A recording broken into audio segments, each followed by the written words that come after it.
Alléluia. Alléluia. Bonjour à tous.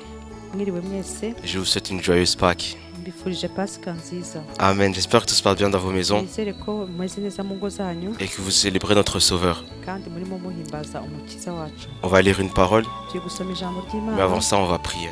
Hanyuma ariko mbere yaho reka tubanze dusenge. Éternel Dieu de gloire, Mana y'icyubahiro, Papa Dieu très saint, Data utunganye wera, je loue et j'élève ton nom. ndahimbaje kandi nzamuye izina ryawe. Je te remercie pour la grâce que tu nous fais encore aujourd'hui. Ubuntu uduhaye nanone uyu munsi. Merci Seigneur Dieu de gloire. Urakoze Mwami w'icyubahiro. Touche les cœurs en ce lieu Kora ku mitima muri aka kanya et que ton Saint-Esprit prenne le contrôle. kandi umwuka wera afate iyi gahunda. Que seul le nom de Jésus soit Izina élevé. rya Yesu ryonyine aba ariryo rihabwa icyubahiro. Au nom de Jésus. Mu izina rya Yesu Kristo. Amen. Amen. Amen. Nous allons prendre la parole de Dieu Tugiye gufata ijambo ry'Imana en Matthieu chapitre 27 Matayo ibice 27 au verset 25. umurongo 25. Il est écrit, Haranditse et tout le peuple répondit, ubwoko bwose busubiramo que son sang retombe sur nous ayo maraso atujyeho n'abana et sur nos enfants. bacu.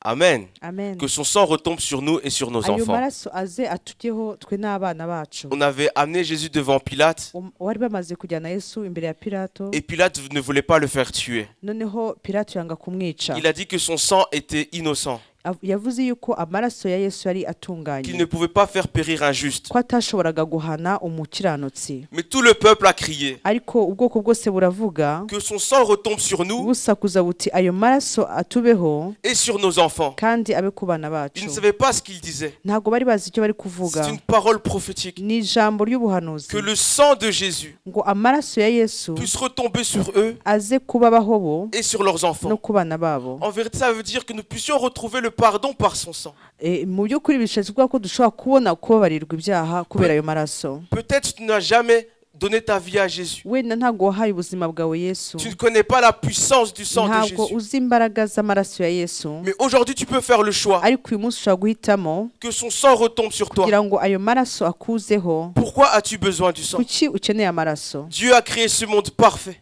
Imana yaremye isi itunganye, Et il a créé les hommes pour vivre avec eux en communion. noneho ireba abantu kugira ngo babane nayo mu busabane. Mais les hommes ont cherché des détours. Ariko abantu bashatse kujya kure, Ils n'ont pas voulu suivre les voies de Dieu. ntabwo bashatse gukurikira inzira y'Imana, Ils ont péché. baracumura. Et la Bible dit que le salaire du péché, c'est la mort. Ijambo ry'Imana tubwira ko inyungu cyangwa igihembo cy'ibyaha ari urupfu. Il fallait que nous mourions. Byari bikwiye rero ko dupfa, Mais Dieu a tant aimé le monde ariko kuko Imana yakunze abari mu isi cyane, qu'il a donné son Fils unique yohereje Yesu umwana we w'ikinege pour qu'il vienne sur terre, kugira ngo aze mu isi, qu'il meure à notre place, kugira ngo apfe mu mwanya wacu, que son sang retombe sur nous, kugira ngo ayo maraso atuzeho, pour que nous puissions avoir le salut. kugira ngo tubone agakiza. Il s'est fait malédiction pour que tu puisses obtenir la bénédiction. Yaravumwe kugira ngo wowe uhabwe umugisha, Il s'est fait pauvre pour que tu sois riche. yigize umukene kugira ngo wowe Il umukire, est mort pour que tu vives.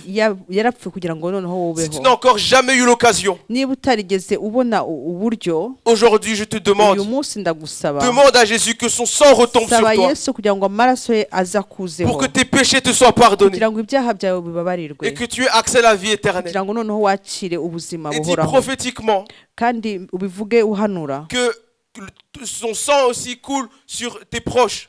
ayo maraso aze kuba we bo hafi Dis cela umuryango, prophétiquement. ubivuge ubihanura. Peut-être tu as des amis ou des gens de ta famille qui ne sont pas encore sauvés, Wenda ufite abantu b'inshuti zawe cyangwa b'umuryango wawe qui n'ont batarakizwa, pas encore reçu le sang de Jésus. batarakira amaraso ya Yesu Kristo. Alors dis avec nous que son sang Vugana natwe retombe uti sur eux. ayo maraso aze atuzeho. Alléluia. Amen. On va chanter un chant Tugiye kuririmba indirimbo dans le livre en Kinyarwanda, mu gitabo cy'ikinyarwanda la deuxième partie, igice cya kabiri, le chant numéro 83, indirimbo ya 83 qui parle du sang de Jésus. ivuga amaraso ya Yesu, Il dit ton sang, ô mon Seigneur, ivuga ngo Oh, mon amaraso sauveur. yawe mukiza wanjye c'est lui qui lave des péchés niyo que nous avons yoza faits. ibyaha byanjye nakoze. Ce sang qui a coulé sur la croix, Ayo maraso yavuye ku musaraba, là où tu mourais, Seigneur aho Jésus. wapfiriye mwami Yesu, Je devais périr, nagombaga gupfa mourir pour l'éternité, nishwe impfuye igihe cyose, parce que je ne pouvais pas croire en toi. kuko ntashoboraga kwizera muri wowe. Alors Seigneur, que ton sang me lave, Noneho mwami reka amaraso yawe anyeze, pour que je sois réconcilié avec le Père. kugira ngo mbashe kongera guhuzwa n'Imana.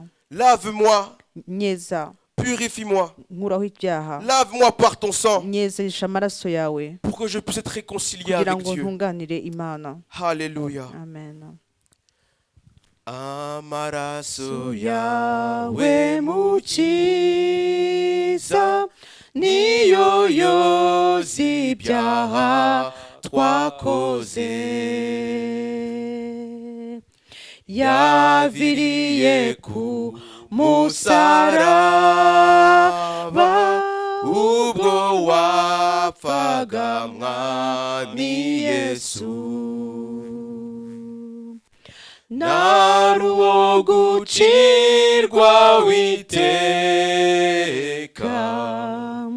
kuko nari mbashije kwizera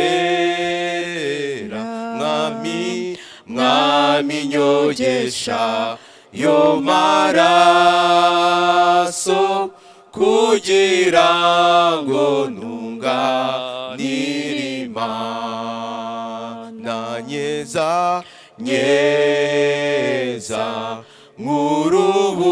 nk'urubura, nyeza nk'urubura, nyogesha amaraso wavuye kugira ngo ntunganire Imana. Yesu ubwo wambikwaga amahwa bakujyana ku musaraba, wihanganiye imibabaro ubwo wakubitwaga inguma. Iryo riba niryo nkeneye, niryo gusa ribasha kunyeza. Mwami nyogesha yo maraso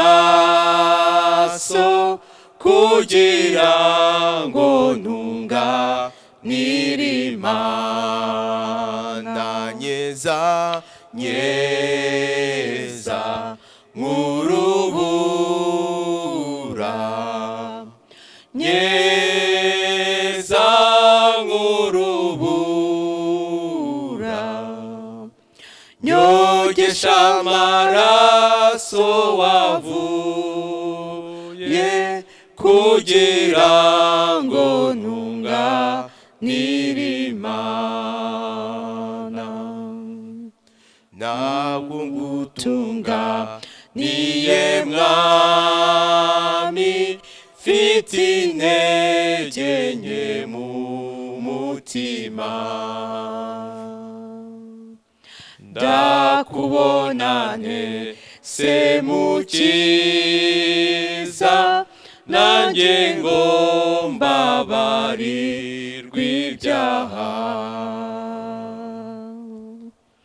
Ku musaraba wawe Yesu, nizeye ko ariho nakirira. Mwami nyogesha yo maraso kugira ngo ntunganire Imana. Nyeza nk'urubura, Nyeza Yesu, nyeza nk'urubura, nyogesha amaraso wavuye kugira ngo ntunganire Imana. Mwami ndaje mbe hafi yawe kugira ngo ujye uhora undinda, umbohore buri mugozi nyiriza umutima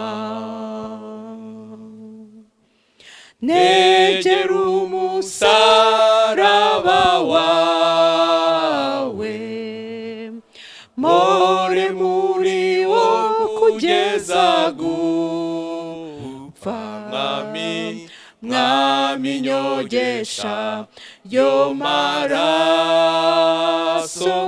kugira ngo ntunganire Imana nyeza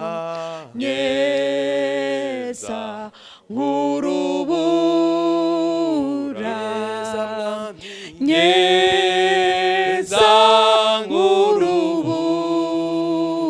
nk'urubura nyogesha amaraso wavuye kugira ngo ntunganire Imana. Le chantre dit, Muririmbyi aravuga je m'approche de ta croix. ngo negere umusaraba wawe Je veux y être jusqu'à ma mort. ndashaka kuhaguma kugeza mpfuye Seigneur, lave-moi. mwami nyesa C'est à ta croix, Jésus. ni ku musaraba wawe C'est là-bas que je crois que je peux être sauvé. niho nizera ko nshobora gucirira Seigneur, lave-moi. mwami nyesa C'est par son sang ni ku bw'amaraso ye et que par son sang ni ku bw'amaraso yo gusa que tu as le salut. ufitemo Alors agakiza nous allons prier, tugiye gusenga Imana nous rappeler de ce que Jésus a fait pour nous. kwibuka ibyo umwami wacu Yesu Kristo Si tu yadukoreye n'as jamais reçu Jésus dans ta niba vie, utarigeze wakira Yesu Kristo mu buzima bwawe donne-lui ton cœur maintenant. muhereze umutima wawe Que son nona sang retombe sur kugira ngo toi. amaraso ye abe kuri wowe Et les autres, nous allons nous rappeler de la mort de Jésus pour abandi nous natwe twibuke urupfu rwa Yesu ku et de sa bwacu résurrection. twibuke n'umuzuko we Prions. dusenga Imana. Yesu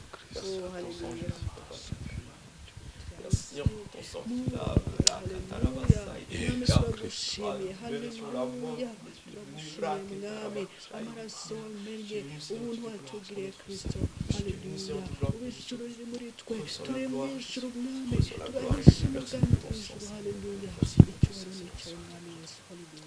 Alléluia. Nous allons chanter un chant tugiye kuririmba indirimbo en français mu gifaransa qui nous parle de la croix. itubwira umusaraba nanone. Le titre c'est Quel sauveur merveilleux je possède. iyo mutwe wayo uravuga ngo mbega umukiza mwiza mfite Lui qui a accepté de sacrifier we pour moi. wemeye gupfa ku bwanjye Il a donné sa vie innocente yatanze ubuzima bwe butunganye et il est mort sur le bois. arapfa ku musaraba Il a pris mon péché. yafashe ibyaha byanjye Il m'a délivré. arambohora Il a été attaché à la croix. pour moi. yarabambwe ku musaraba. Quel sauveur merveilleux je possède. Il s'est sacrifié pour moi.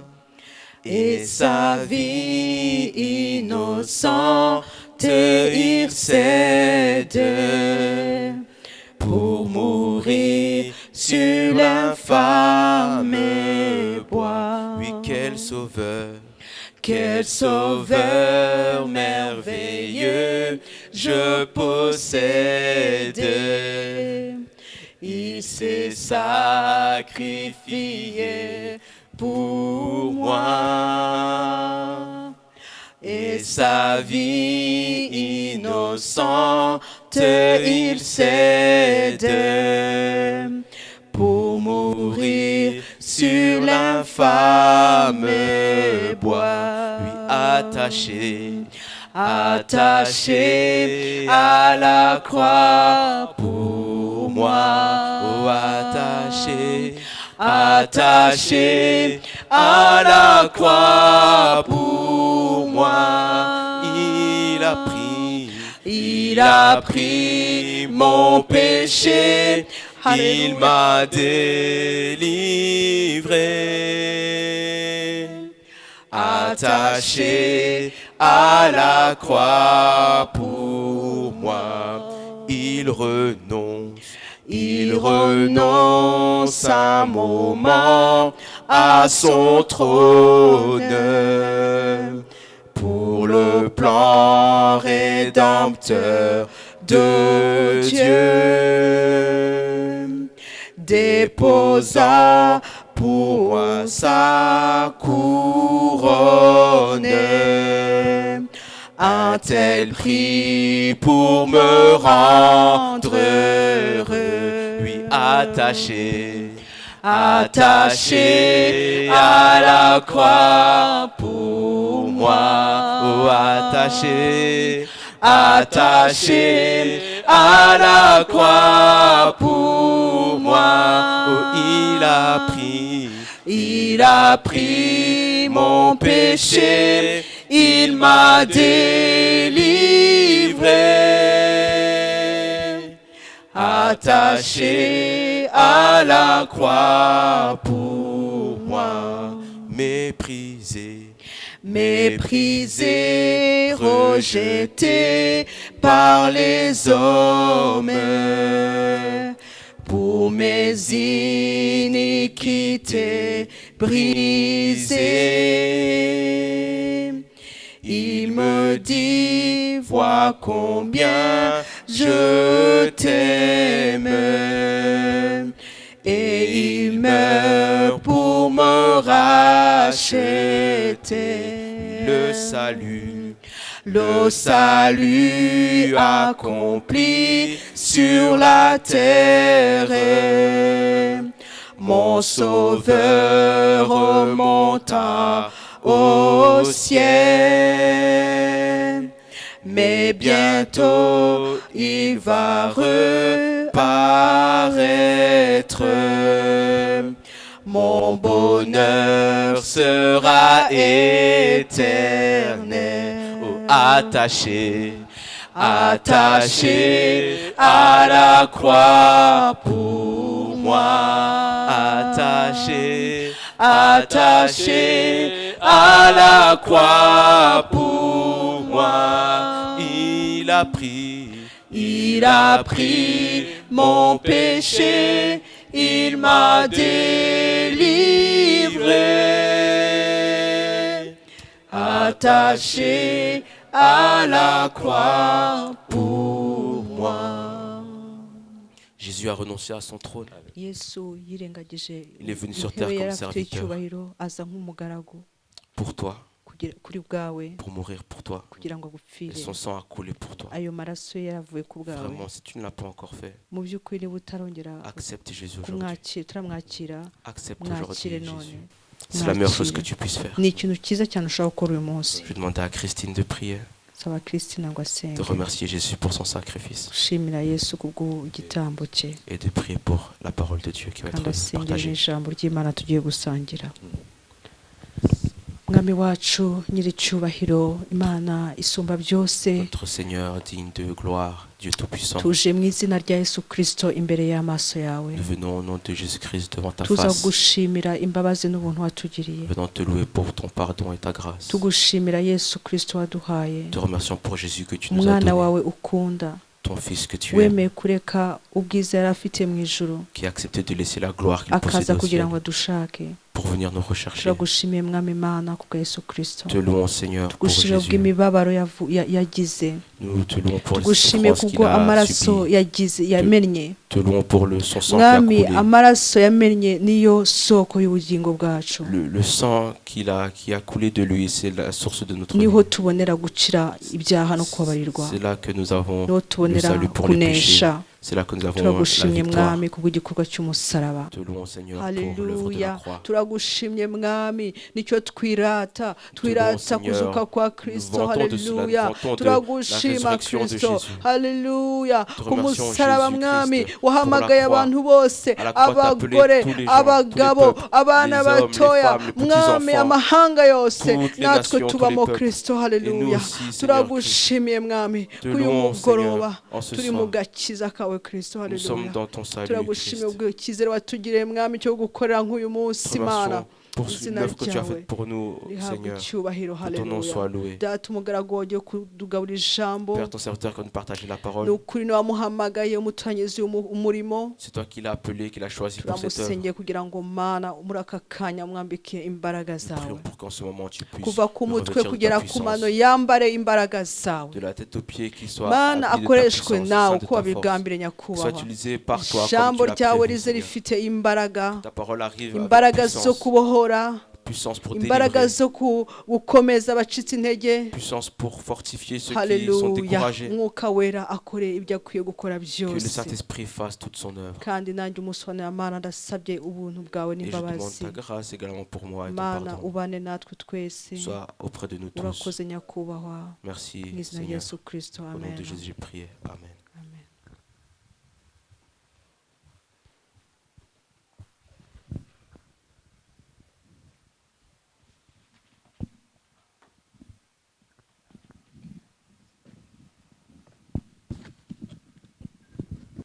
Yesu ashimwe bene data. Que Jésus soit loué, chers frères et sœurs. Banje kubasuhuza mu izina ry'umwami Je wacu vous Yesu salue Kristo. au nom de notre Seigneur Jésus-Christ. Hashize igihe kirekire Il y a tutabonana, longtemps qu'on ne s'est pas vu. ariko kubw'ubuntu bw'Imana Mais par la grâce de Dieu, umunsi wa none en ce jour, nongeye rwose kubasuhuza. je vous salue en son nom. Kuri uyu munsi wa none En ce jour, twibuka izuka ry'umwami wacu où nous Yesu nous Kristo. rappelons la résurrection de notre Seigneur Mbifurije Jésus-Christ. Pasika nziza. Je vous souhaite un joyeux Yesu ni Pâques. muzima. Jésus est vivant. Yesu yarazutse. Jésus est Yesu ntabwo akiri ressuscité. mu mva. Jésus n'est plus dans le Yesu tombeau. ahimbazwe cyane. Jésus-Christ soit loué. Muri uyu mugoroba En ce soir, uyu munsi wa none en ce jour, ndagira ngo tuganire ku ijambo ry'Imana. nous allons partager la parole de Dieu. Tuganire ku ijambo ry'Imana tugaragariza umurimo Yesu Kristo yakoze ava mu mva umunsi La yazukagaho. parole qui nous parle de comment Jésus-Christ est ressuscité au jour de la résurrection. Turifashisha ijambo ry'Imana ryanditswe muri Luka Nous allons nous appuyer sur la parole de Dieu qui est en Luc, ibice ni 24, chapitre 24. duhere ku murongo waho wa mbere. Nous allons commencer par le premier verset. Dusome mu izina ry'umwami wacu Yesu Kristo. Lisons au nom de notre Seigneur Jésus-Christ. Ku wa mbere w'iminsi 7 kare mu museke bajya ku gituro bajyanye na bya bihumura neza batunganije. Babona igitare kibirinduye kivuye ku gituro. Binjiramo ntibasangamo intumbi y'umwami Yesu. Bakiguye mu kantu, abagabo babiri bagaragaraho bambaye imyenda irabagirana. Abagore baratinya bubika amaso, nuko abo bagabo barababaza bati, niki gitumye mushakira umuzima mu bapfuye? Ntari hano, ahubwo yazutse. Mwibuke ibyo yavuganye namwe mukiri Galilaya. Umwana w'umuntu akwiriye kugambanirwa ngo afatwe n'amaboko y'abanyabyaha, abambwe maze azuke ku munsi wa gatatu. Bibuka amagambo ye, bava ku gituro basubirayo. Ibyo byose babibwira abigishwa 11 n'abandi bose. Abo ni Mariya Magadalena na Yohana na Mariya nyina wa Yakobo n'abandi bagore bari hamwe nabo babwira intumwa ibyo babonye. Dukomeze ku murongo wa 13. Verset 13. Nuko munsi babiri muri bo bajyaga mu kiraro cyitwa Emausi, kuva Yerusalemu kugerayo ni nka stadiyo 60. Nuko baganira ibyabaye byose, bakiganira babazanya. Yesu arabegera ajyana nabo. Imana ishimwe. Tugarukire kuri 15 ko turaza komeza kudusoma buhoro hagataho. Nous lisons premier verset. Le premier jour de la semaine, ils se rendirent au sépulcre de grand matin, portant des aromates qu'ils avaient préparés. Ils trouvèrent que la pierre avait été roulée de devant le sépulcre. Et étant entrés, ils ne trouvèrent pas le corps du Seigneur Jésus. Comme ils ne savaient que penser de cela, voici 2 hommes leur apparurent en habits resplendissants. Saisis de frayeur, ils baissèrent le visage contre terre, mais ils leur dirent, pourquoi cherchez-vous parmi les morts celui qui est vivant? Il n'est point ici, mais il est ressuscité. Souvenez-vous de quelle manière il vous a parlé lorsqu'il était encore en Galilée, et qui disait, il faut que le Fils de l'homme soit livré entre les mains des pécheurs, qu'il soit crucifié, qu'il ressuscite le 3e jour. Et ils se se souvinrent des paroles de Jésus.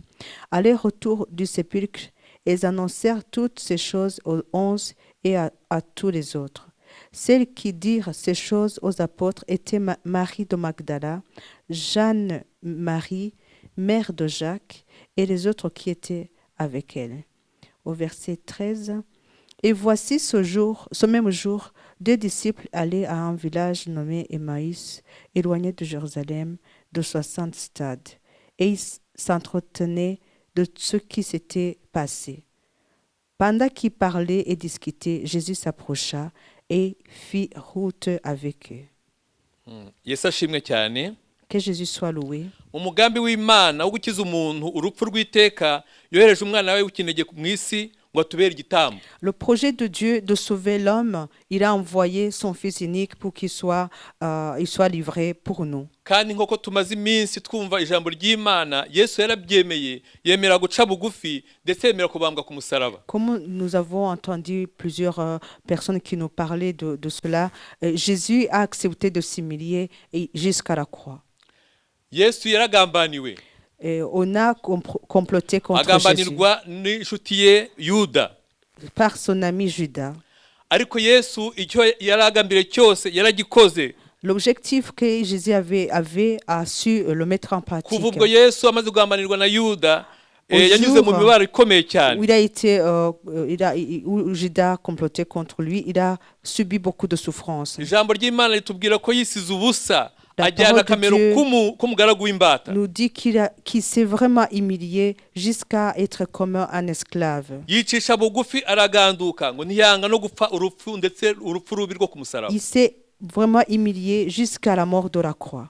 Yesu amaze gupfa, abatambyi bakuru n'abafarisayo batekereje yuko abigishwa be bazaza bakamwiba bamaze kumuhamba. Alors que Jésus venait de mourir, les pharisiens et les prêtres ont cru que les apôtres allaient venir voler le corps de Jésus-Christ. Niyo mpamvu basabye uburenganzira bwo gushaka abasirikare bwo kujya kuburinda igituro cy'umwami wacu Yesu Kristo. Ils ont demandé aux soldats de venir veiller sur la tombe de notre Seigneur Jésus-Christ. Bashyiraho ikimenyetso kugira ngo ntihagire umuntu uza kumutwara bizamenyekane ko bamujyanye. Ils ont même mis un sceau pour que si quelqu'un venait le voler, qu'on puisse savoir que quelqu'un l'avait volé. Ariko nkuko Matayo yabyandika aravuga ngo habaye igishyitsi cyinshi cyane ku munsi wa gatatu. Comme Matthieu l'a écrit, la parole dit qu'il y a eu un grand tremblement le 3e jour. Marayika w'umwami Imana yari yamanutse avuye mu ijuru. L'ange de l'Éternel est descendu du ciel.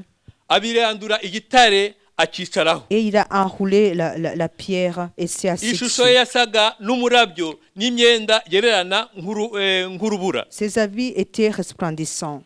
Babarinzi bamubonye bagira ubwoba bahinda imishyitsi basa n'abapfuye. Alors quand les soldats l'ont vu, ils ont eu trop peur et ils se sont évanouis. Yesu ashimwe cyane. Que Jésus soit loué. Kuko Yesu afite imbaraga. Parce que Jésus a de la puissance, il a de l'autorité. Ntabwo yarindwa n'imbaraga z'abantu. Il ne peut pas être protégé par la force de l'homme. Gukora icyo agomba gukora. La force ou la puissance de l'homme ne peuvent pas l'empêcher à faire son action. Aujourd'hui, je vous apporte une bonne nouvelle. Jésus-Christ est ressuscité. Il y avait des femmes, comme nous l'avons lu, qui étaient allées voir le sépulcre de Jésus-Christ. Ils avaient apporté des aromates pour embellir le corps de Jésus-Christ. Alors qu'ils approchaient du sépulcre, ils ont trouvé la pierre déjà enroulée. Alors ils se sont posé des questions. Alors ils ont vu d'autres personnes tout près. Ils ont vu des hommes qui avaient des habits resplendissants. Alors ils les ont demandé, mais qu'est-ce que vous êtes en train de faire là? Alors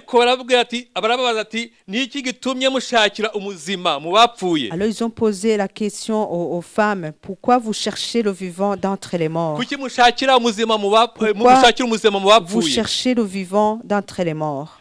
Il n'est pas ici, mais il est ressuscité. Que Jésus soit loué. Jésus n'est plus dans le sépulcre. Il n'est plus dans le sépulcre. Jésus-Christ est ressuscité. Que Jésus soit loué. C'était une très bonne nouvelle. Une très bonne kuko nouvelle Yesu yazutse. que Jésus-Christ était ressuscité. Umunsi wa none ndagira ngo tuganire Aujourd'hui, j'aimerais que nous puissions parler impinduka zazanywe no kuzuka kwa Yesu Kristo. les changements qui ont été apportés par la résurrection de Jésus-Christ. Kuzuka kwa Yesu kwazanye impinduka. La résurrection de Jésus-Christ a apporté des changements. Kuva ubwo ngubwo bariya abagore bamaze kubona yuko Yesu yazutse barihuse bajya kubibwira abigishwa bandi. À partir du moment où les femmes ont vu que Jésus-Christ était ressuscité, ils sont partis l'annoncer aux autres disciples. Ikintu cya mbere, impinduka ya mbere, Le premier changement, ukuzuka kwa Yesu kwakuyeho ubwoba bwose. la résurrection de Christ a enlevé toute peur. Kadusome muri Yohana ibice 20 umurongo wa 19 tugeze kwa 20. En Jean chapitre 20, versets 19 à 20. Haravuga ngo nuko kuri uwo munsi bugorobye ari uwa mbere w'iminsi 7 abigishwa bari bateraniye mu nzu inzugi zikinze kuko batinyaga abayuda. Yesu araza ahagarara hagati yabo arababwira ati amahoro abe muri mwe.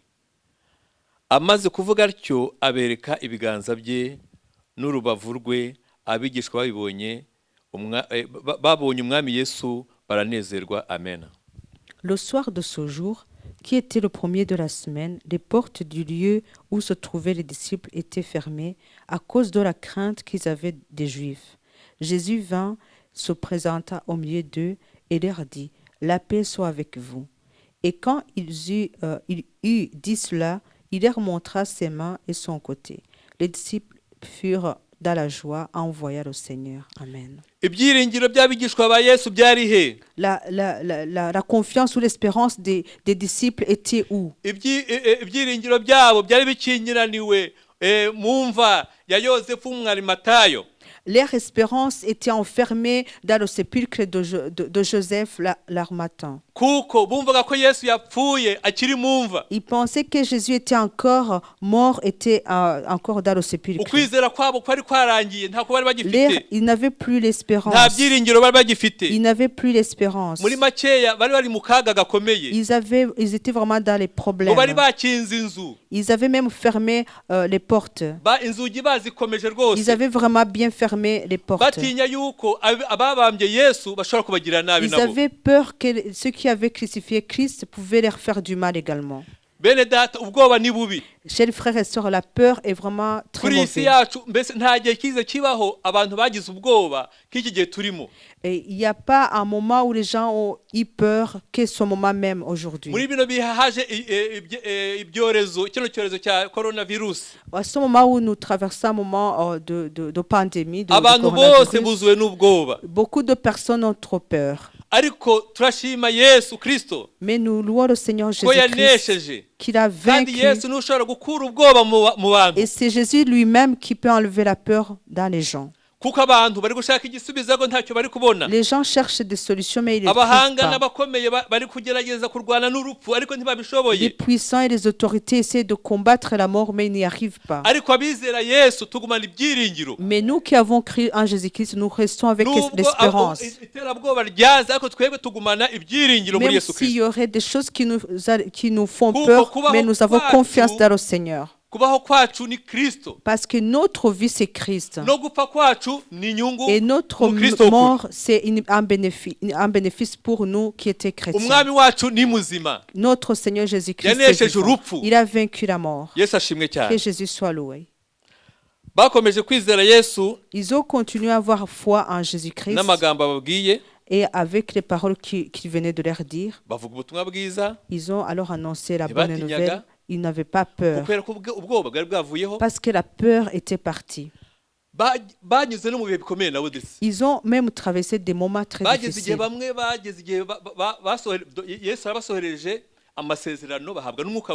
Ils ont même reçu les promesses que Jésus avait promis, le Saint-Esprit.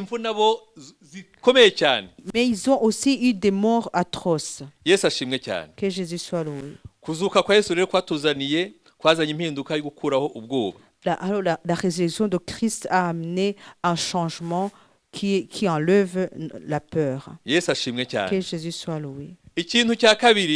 La deuxième chose, kuzuka kwa Yesu ni igisubizo ku gushidikanya. La résurrection de Christ, c'est une solution aux personnes qui doutent. Twabonye yuko yongeye kubiyereka nyuma y'iminsi 8. Après sa résurrection, il s'est montré aux disciples encore 8 jours après. Abigishwa nabwo bari mu nzu. Ils étaient encore dans une maison enfermée. Noneho Thomas ari kumwe nabo. Thomas était avec eux. Kuko mbere ntabwo Thomas yari ahari. Parce que la première fois, Thomas n'était pas là. Kuko babwiye Thomas ati twabonye umwami wacu Yesu Kristo. Alors ils ont dit à Thomas, nous avons vu notre Seigneur Jésus-Christ. Thomas arababwira ati hoya rwose ngiye sinshobora kubyemera ko yazutse. Alors Thomas leur a dit, non, je ne peux pas croire que vraiment il est ressuscité. Il faut que je voie ses mains, son côté, et qu'il faut que je le touche. Ariko ubwo ngubwo noneho nyuma y'iminsi 8 Thomas yari kumwe nabo. Alors à ce moment, au 8e jour, là, Thomas était avec eux. Yesu araza ahagara hagati kandi inzugi zari zikinze. Jésus est venu, il s'est mis au milieu d'eux alors que les portes étaient arababwira fermées. ati amahoro abe muri mwe. Alors il leur a dit que la paix soit avec Alléluia. vous. Amen. Umwami wacu ni umwami w'amahoro. Notre Seigneur, c'est un Seigneur de paix. Ni ukuraho ubwoba. Il enlève la Ni peur. ukuraho Il gushidikanya. enlève le doute. Maze abwira Thomas ati Alors il a dit à Thomas, zana hano urutoki rwawe urebe ibiganza byanjye kandi uzane n'ikiganza cyawe ugishyire mu rubavu rwanjye. avance ici ton doigt et regarde mes mains. Avance aussi ta main et mets-la dans mon côté. Kandi we kuba utizera ahubwo ube uwizeye. Et ne sois pas incrédule, mais crois. Mais crois plutôt. Thomas yumvise amagambo ya Yesu. Thomas a entendu la parole de Dieu, de Kandi Jésus-Christ. Yesu ntajya abwirwa ibyo mu mitima yacu uko byose ababizi. Jésus, on ne peut pas lui raconter ce qui est dans nos cœurs parce que lui-même il voit. Yarazi ko Thomas yagize gushidikanya. Il avait vu que Thomas avait le doute. Ariko kuzuka kwa Yesu, mais la résurrection de Christ, ntabwo yifuje ko abigishwa be bagumana gushidikanya. Il n'a pas voulu que ses disciples restent avec le doute. Nkuko atashimye ko bagumana ubwoba. Parce qu'il n'a pas voulu non plus qu'ils restent avec la peur. Ahubwo yashimye ko no gushidikanya gukurwaho. Il a aussi voulu que le doute parte. None ahamagaye Thomas ngo naza mukoreho. Alors au moment où il a appelé Thomas de le toucher, Thomas amaze kumva ijwi rya Yesu. Alors quand Thomas a entendu la voix de Jésus, yahise apfukama. Il s'est humilié, il s'est mis à genoux. Aravuga ati, et il a dit, Mwami wanjye kandi Mana yanjye. Il a dit, mon Seigneur et mon Dieu. Ijambo rya Yesu. La parole de Jésus. Ryatumye Tomasi gushidikanya kumuvamo. Cette parole de Jésus a fait que le doute qui était en Thomas est parti. Ijambo rya Yesu. La parole de Jésus. Niryo riduha kwizera. C'est cette parole qui met à nous la foi. Ijambo rya Yesu. La parole de Jésus. Niryo rituma tudashidikanya ku ijambo ryiwe. Parole qui fait que nous croyons plutôt dans sa parole. Yesu aramubwira ati. Alors Jésus lui a dit. Wijejwe nuko umbonye. Hahirwa abizera batambonye. Parce que tu m'as vu, tu as cru. Heureux ceux qui n'ont pas vu et qui ont cru. Hahirwa abizera batabonye. Heureux ceux qui n'ont pas vu et qui ont cru. Thomas abonye Yesu. Alors Thomas a vu Jésus. Umunezero umugarukamo. Alors il a eu encore la joie. Imana ishimwe. Que Dieu soit loué. Même si nous n'avons pas vu Jésus corps, on n'a pas vu vraiment physiquement. Mais cette parole est venue aussi pour nous. Cette parole est venue pour nous. Nous qui étions dans cette génération, nous croyons en lui seulement par sa parole. Que Jésus soit loué. Dans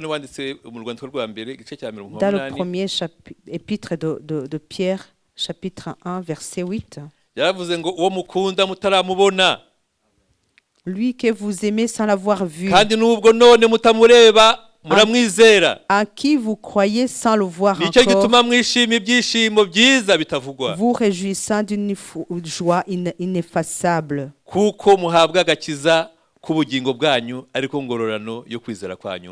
Et glorieuse parce que vous obtiendrez le salut de vos âmes pour le prix de votre foi. Amen. Chaque personne a besoin de rencontrer Jésus-Christ personnellement. Personnellement. n'amaraso y'umwana w'intama ntidukwiye gufata uko twiboneye ako gakiza twahawe. Nous qui avons cru dans le sang de Jésus-Christ, nous ne devons pas mépriser ce salut que nous avons reçu. Ntabwo tugomba kukirengagiza. Nous ne devons pas mépriser ce salut. ngo twirengagize imbaraga zazuye Yesu Kristo. Et mépriser la puissance qui a ressuscité Christ. L'Esprit de Dieu. L'Esprit de Dieu. Ntabwo tugomba kwirengagiza kuzuka kwa Yesu Kristo. Nous ne pouvons pas négliger la résurrection de Christ. Parce que cette puissance qui a ressuscité Christ, c'est cette puissance-là qui vient nous changer. C'est cette puissance qui nous change. Au moment où nous avons le doute, au moment où nous avons la peur, et nous changeons. Nous avons la paix. Nous avons la foi. Que Jésus soit loué. Satan aime bien utiliser l'arme de doute. Vous savez bien qu'il a utilisé même dans le jardin d'Éden.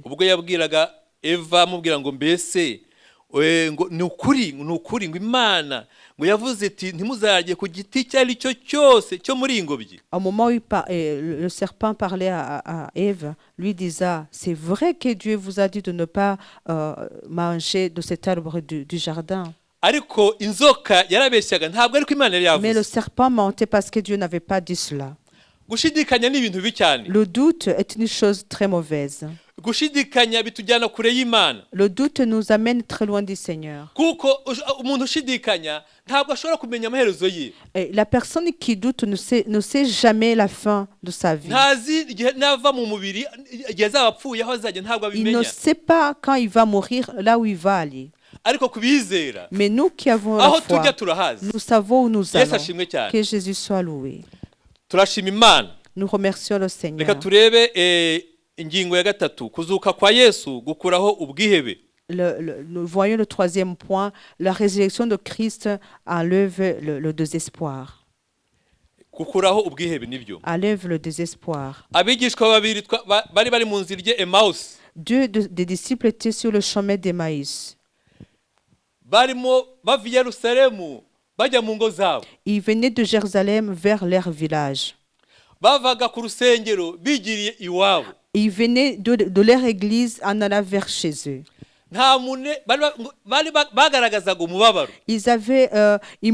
On voyait sur leur visage la tristesse. Alors Jésus s'est approché d'eux. Amen. Quand nous avons la tristesse, quand nous avons le désespoir en nous, Jésus s'approche de nous. Amen. Jésus s'approche de nous pour enlever en nous cette tristesse. Alors qu'ils étaient sur le chemin de Jérusalem vers chez eux, alors Jésus leur demanda, qu'est-ce que vous êtes en train de vous entretenir? Parce qu'ils voyaient sur eux la tristesse. Ils n'ont pas reconnu directement que c'était Jésus-Christ, malgré que c'était ses disciples. Ils l'ont pris comme si lui n'avait pas compris ce qui était d'actualité.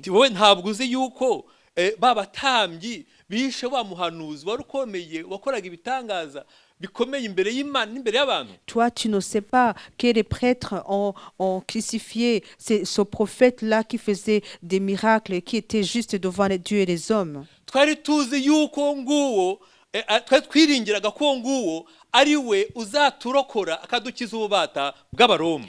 Nous pensions que c'était lui qui allait nous enlever des Romains, qui allait nous sauver de la force des Romains. C'est lui qui devait les délivrer était dans le sépulcre. C'est comme ça qu'ils l'entendaient. Cela alors les frustrait. Leur tristesse était basée sur deux choses.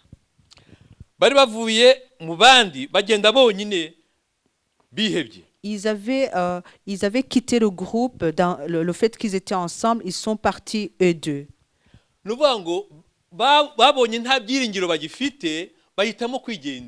Ça veut dire qu'ils ont vu qu'il n'y avait plus d'espérance, alors ils ont décidé de quitter le groupe. ntaho aba ahuriye na Yesu. Un chrétien qui a du désespoir et dans des problèmes, il n'a plus de part avec Jésus-Christ. Umukristo wabuze ibyiringiro aba ari mu kaga ku rupfu. Un chrétien qui est dans le désespoir et il approche la mort. Nuvuga ngo umukristo udafite ibyiringiro ntabwo ategereje ko Yesu azagaruka. Un chrétien qui n'a plus d'espérance, il n'a plus d'espoir que Jésus-Christ va revenir. Ibyo rero ni ikibazo gikomeye cyane. Cela est un grand problème. Kuri bo Yesu yari kiri mu gituro. Pour eux, Jésus-Christ était encore dans le sépulcre. Byatumye bagaragaza umubabaro. Ce qui a fait qu'on voyait la tristesse sur eux. Ariko bene data, Mes chers frères et sœurs, niba umwuka uyazuye Kristo aba muri twebwe, si l'esprit qui a résisté Christ est en nous, natwe tuzazuka. nous aussi nous allons ressusciter avec lui. Izo mbaraga za Yesu Kristo natwe zizatuzura. Cette puissance plutôt va nous ressusciter également. Bari bafite imitima yinangira ni Ils avaient le deuxième point, c'est que les deux disciples avaient des cœurs qui étaient endurcis. Kubera ko dusomye mu gitabo kira cya Luka ahabanza, abagore bavuye kureba Yesu ku gituro bagiye kubimenyesha abigishwa n'abari abagabo babiri bari bahari. Si nous lisons, nous voyons les versets qui ont commencé dans ce chapitre 24, nous voyons qu'au moment où les femmes sont venues annoncer la bonne nouvelle, les deux disciples étaient là également. Ku murongo 22 w'igice cya 24 muri Luka, au verset 22 du chapitre 24, ngo none abagore bo muri twe badutangaje ngo kuko bazindutse bajya ku gituro ntibasangamwe intumbi ye, nuko baraza batubwira ko babonekewe na marayika bakababwira ko ari muzima, kandi bamwe mu bari kumwe natwe bagiye ku gituro basanga ariko biri uko abagore batubwiye, ariko we ntibamubona. Il est vrai que quelques femmes d'entre nous nous ont fort étonnés, s'étant rendues de grand matin au sépulcre, et n'ayant pas trouvé son corps, elles sont venues dire que des anges leur sont apparus et ont annoncé qu'il est vivant. Quelques-uns de ceux qui étaient avec nous sont allés au sépulcre et ils ont trouvé les choses comme les femmes l'avaient dit, mais lui, ils ne l'ont point vu. Murumva yuko babwiwe ubwa mbere n'abagore.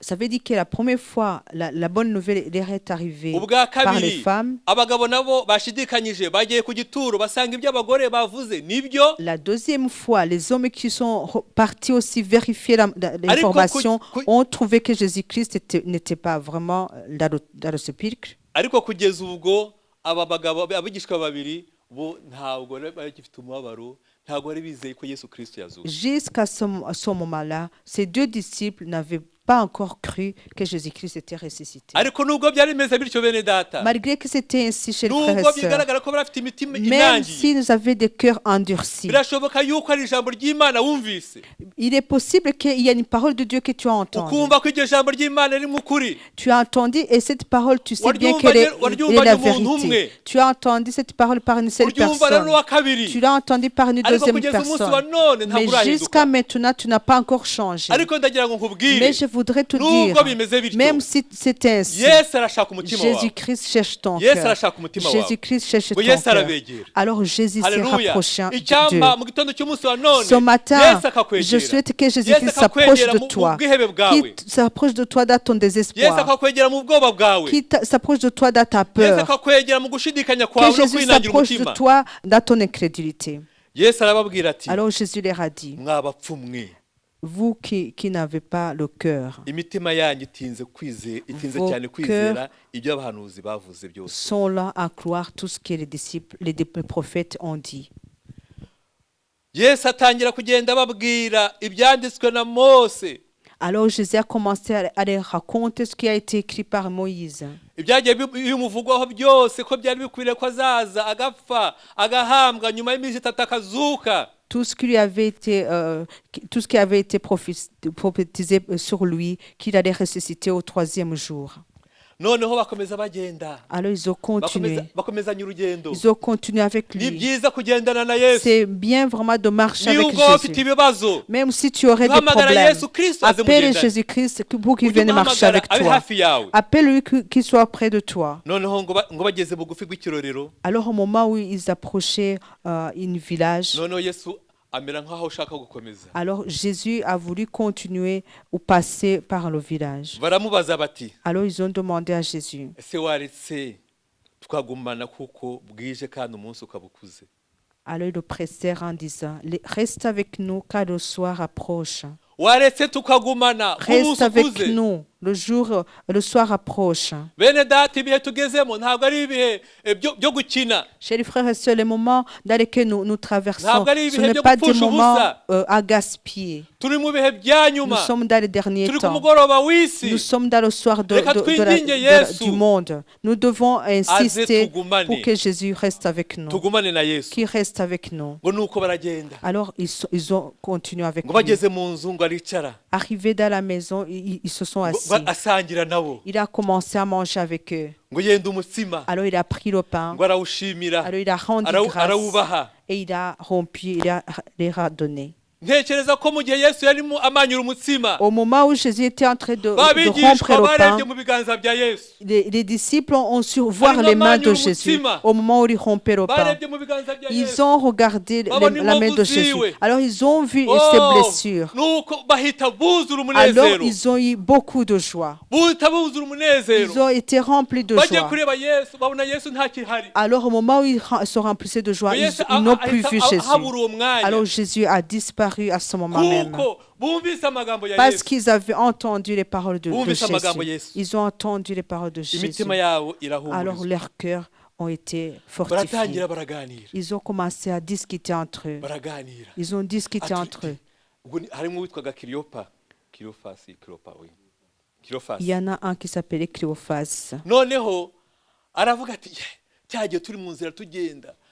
Naze numva ufite umunezero muri njyewe. Alors il a dit à l'autre, au moment où nous étions avec lui au marché, je sentais la joie dans mon cœur. Numvaga mu mutima wanjye, mu gifaransa havuga ngo ça brûlait au-dedans de moi. Mu gifaransa avuga ngo hari harimo umuriro mu mutima wanjye. Harimo ijambo rya Yesu ryahindutse nk'umuriro mu La mitima yabo. parole de Jésus est devenue comme un feu dans leur cœur. Na mugenzi bati, nanjye nuko. Et l'autre lui a dit, moi aussi c'était ainsi. Moi aussi, je sentais que mon cœur brûlait à moi. Nuko muri uwo mwanya.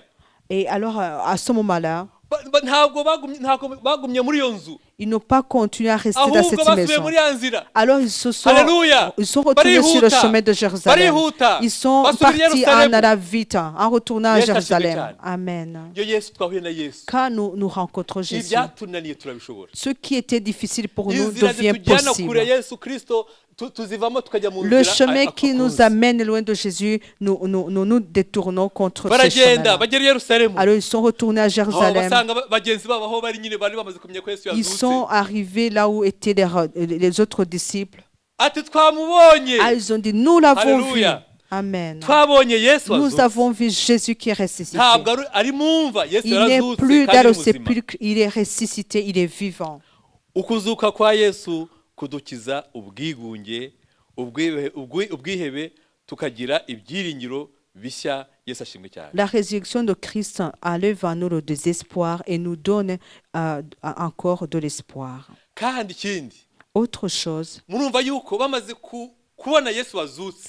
Au moment où ils venaient de voir Jésus-Christ qui est ressuscité, au moment où cela était entré dans leur cœur, ils sont allés en vitesse à Jérusalem. La résurrection de Christ nous donne la force pour aller annoncer la bonne nouvelle. Que Jésus soit loué. Que Jésus soit loué. Jésus-Christ est ressuscité. Ne cherchez pas le vivant d'entre les morts. Il n'est pas ici. Il est ressuscité. C'est ainsi que l'ange de l'Éternel a témoigné. Autre chose, la résurrection de Christ nous sort de la solitude. Au moment où Jean était sur l'île de Patmos, on l'avait jeté là à cause de la parole de Dieu, de Christ. Il était seul, il n'y avait personne d'autre.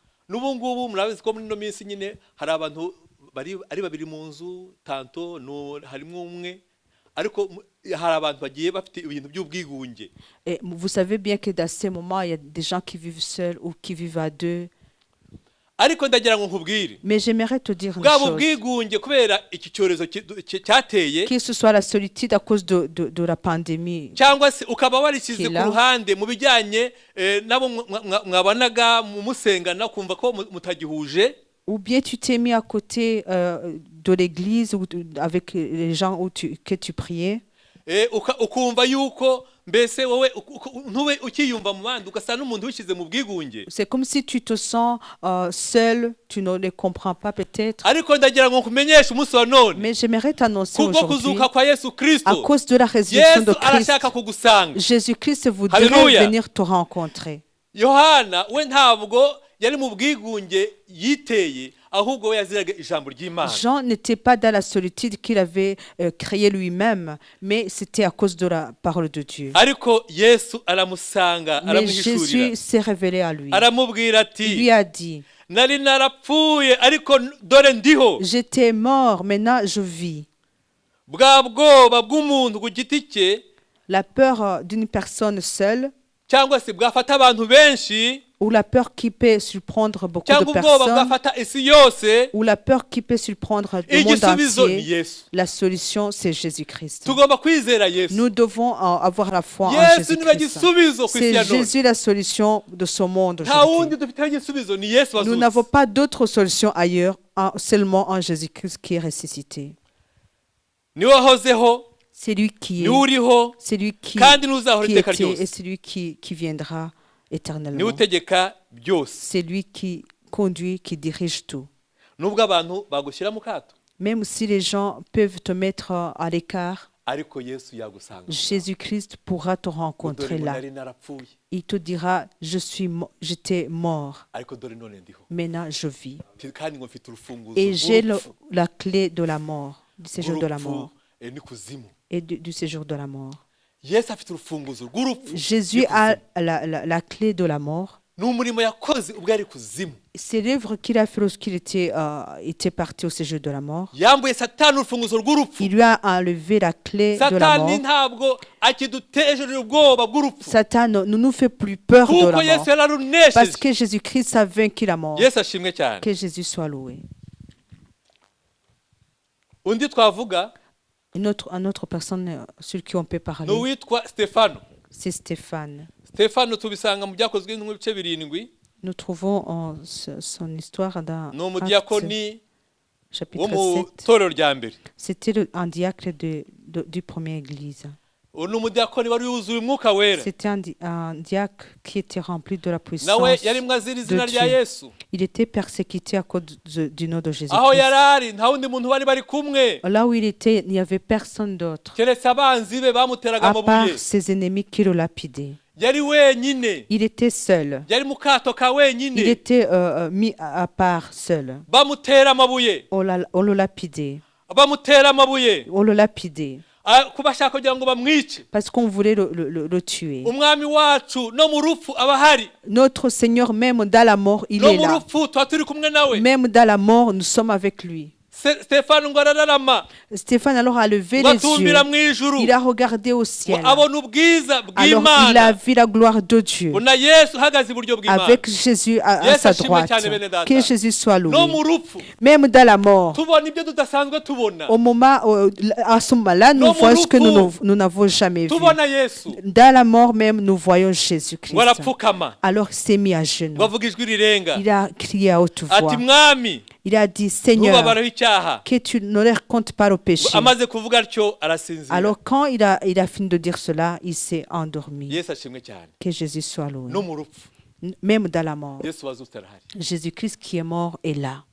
Mu nzira y'agakiza nta rimwe tugenda twenyine, Dans ce chemin du salut, nous ne marchons igihe jamais seuls. cyose tuba turi kumwe na Yesu. À chaque fois, à chaque moment, Nk'uko nous sommes avec yabidusezeranije. Jésus, comme il a ngo promis. dore ndi kumwe Il namwe a dit, kugeza ku mpera y'isi. voici, je suis avec vous jusqu'à la fin du Yesu ni monde. igisubizo ku bwigunge, Jésus-Christ est la solution Yesu pour la solitude. ari hafi yo gusubira mu ijuru, agize ati Quand Jésus allait monter au ciel, il a dit, sinzabasiga je ne nk'imfubyi, vous laisserai point comme nzabohereza orphelin. umufasha wo Je kubana vous namwe enverrai l'aide qui sera avec vous. mu mugambi Dans le projet de Dieu,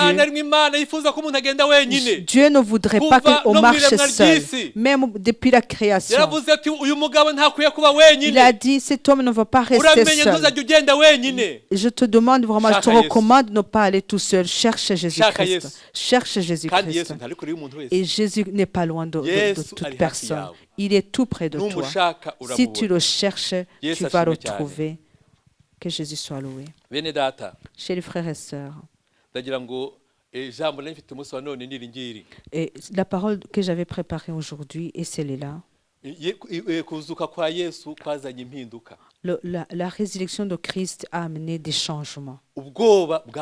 La peur a disparu. Le doute a disparu. L'incrédulité a disparu. La solitude a disparu. Que Jésus soit loué. Je voudrais qu'avant de finir, regardons une parole qui est en Romains chapitre 8, verset 33 jusqu'à 34. Nous avons de l'assurance. ngo ninde uzarega intore z'Imana n'Imana kandi ariyo izitsindishiriza ninde uzaziciraho iteka ni Kristo Yesu kandi ari we wazipfiriye ndetse akaba yarazutse ari iburyo bw'Imana adusabira. Yesu ashimwe cyane. Qui accusera les élus de Dieu? C'est Dieu qui justifie. Qui les condamnera? Christ est mort. Bien plus, il est ressuscité, il est à la droite de Dieu et il intercède pour nous. Ninde uzaziciraho iteka? Qui va les condamner? Yesu ari iburyo bw'Imana. Jésus est à la droite du Père. Aradusabira. Il est en train d'intercéder. Ntabwo dushakira umuzima mu bapfuye. Nous ne cherchons pas le vivant d'entre les morts. Abapfuye ntabwo bashobora kudusabira. Les morts ne peuvent pas intercéder pour nous. Ntabwo twabwira ibigirwamana ngo bidusabire ntibishoboka. Nous ne pouvons pas demander aux idoles de prier pour nous. Ijambo ry'Imana ritubwiye ngo la parole vient de nous dire Yesu yarazutse. Jésus est ressuscité. Ari iburyo bw'Imana. Il est à la droite de Dieu. Et il intercède pour nous. Celui qui intercède pour nous, c'est un seul. C'est Jésus seulement. C'est que Jésus-Christ. Que Jésus nous fasse du bien. Pour que nous puissions croire en lui. Avoir la foi qu'il est ressuscité. Il est vivant. Nous allons prier le Seigneur. Peut-être que tu as peur. Tu n'as pas la paix. Tu as perdu la foi. Tu es dans le désespoir.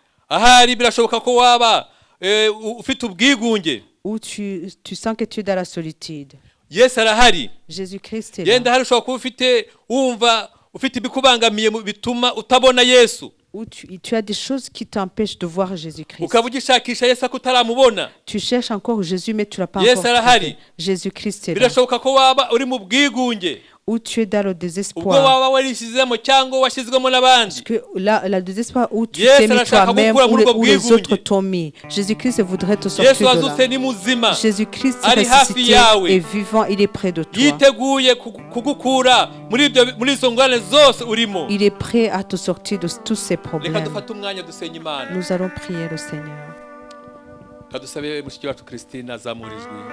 Demandons à notre sœur Christine de lever la voix pour prier pour nous. Seigneur Jésus, nous te bénissons encore une fois pour cette parole, Seigneur. Seigneur, tu es vivant. C'est toi qui nous donnes la vie, Seigneur. Alléluia. Seigneur, nous te demandons ce soir que ta parole puisse vraiment nous toucher, Seigneur. La personne qui a peur, Seigneur, nous te demandons vraiment de le toucher, Seigneur. Comme tu as visité les disciples, Seigneur, que tu visites cette personne, Seigneur. La personne qui est dans le désespoir, Seigneur, que tu le visites maintenant. Et que, Seigneur, il puisse avoir l'espérance en toi. La personne qui se sent seule, umuntu wumva ko ari mu Que bwigunge, cette personne puisse, Seigneur, te voir. uwo muntu yongera Comme kubone, tu as visité Jean à l'île de nk'uko Patmos. wasuye Yohana ku kirwa cya Que, Patmos, Seigneur, tu visites cette personne. uwo muntu nawe umusure, Une personne qui a le doute, Seigneur. umuntu urimo Que gushidikanya, tu puisses, Seigneur, créer en lui vraiment la paix. uwo muntu umushyiremo Qu'il amahoro, puisse vraiment voir que tu es là, Seigneur. kugira ngo yumve rwose kuri aho Seigneur, ngaho. vraiment, nous te le demandons, Seigneur. Turabigusabye Un mwami, cœur qui n'a pas la paix, que tu lui donnes la paix ce soir, umutima udafite Seigneur. amahoro uha Nous amahoro. te bénissons énormément, Seigneur. Turagushimye mwami wacu Yesu Merci, Kristo, Seigneur, d'aider chacun de nous. uhe umugisha buri wese muri twe, Que ton nom soit loué au nom de izina ryawe Jésus-Christ. rishyirwe hejuru. Amen. Amen.